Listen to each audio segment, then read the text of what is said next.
এই হচ্ছে আমার ছোট্ট ড্রয়িং রুমটা, যেটাকে আমি একটু সাজানোর চেষ্টা করেছি। তো আমি ওপরে এই ঝাড়বাতিটা লাগিয়েছি।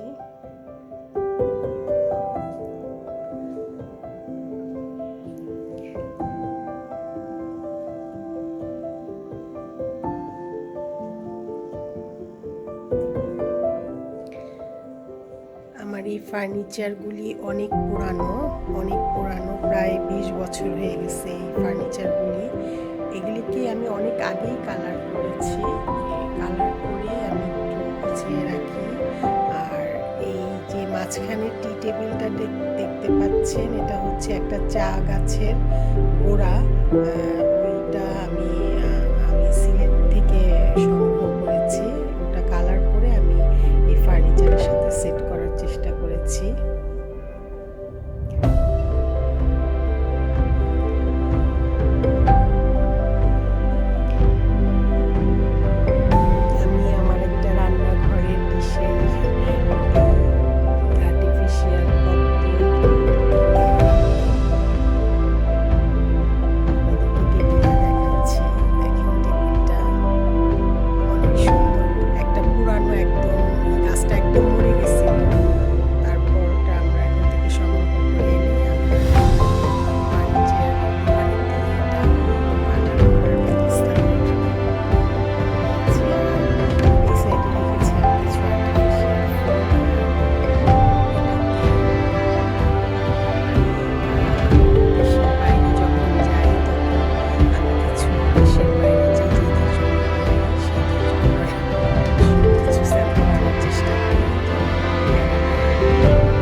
অস্ট্রেলিয়াতে বিভিন্ন জায়গায় যখন ঘুরি তখন চেষ্টা করি।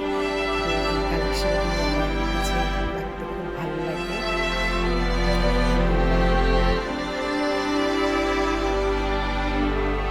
আমি কর্নারে গিয়েছি একটা, এটা আমার আসলে আমার মেয়ের বাথরুমের বেসিনের সাইডে ছিল। বাথরুমে চেঞ্জ করার পরে জিনিসটা ভাবলাম যে কাঁচের জিনিস আর ফেলবো না, এক সাইডে রেখেছি। আর এই জিনিসগুলো আমার পুরানো কাঠ, একদম পুরানো কিছু সেগুলো দিয়ে আমি জাস্ট টাকাটা দিয়ে যে কালার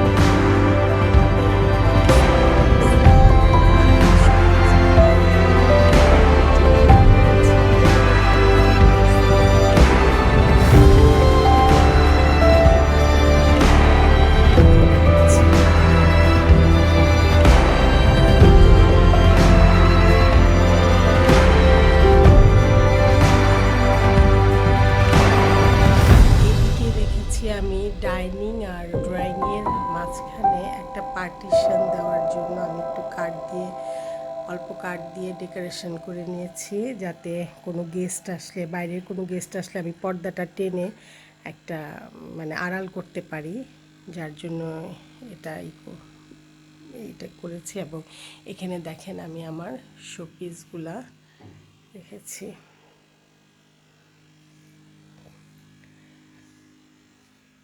খুব একটা দামি শোপিস কোনো কিছুই না, এগুলি আমার অনেক পুরানো। এবং আমি যখন আমার মেয়ের কাছে বেড়াতে যাই তখন টুকটাক শোপিস আমাকে ও গিফট করে, সেগুলি আমি এনে এখানে সাজাইছি।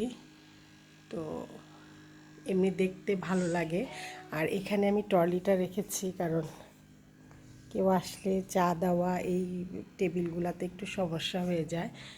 তো এই পুরা ড্রয়িং রুমটা দেখেন আমি এভাবে সেট করেছি।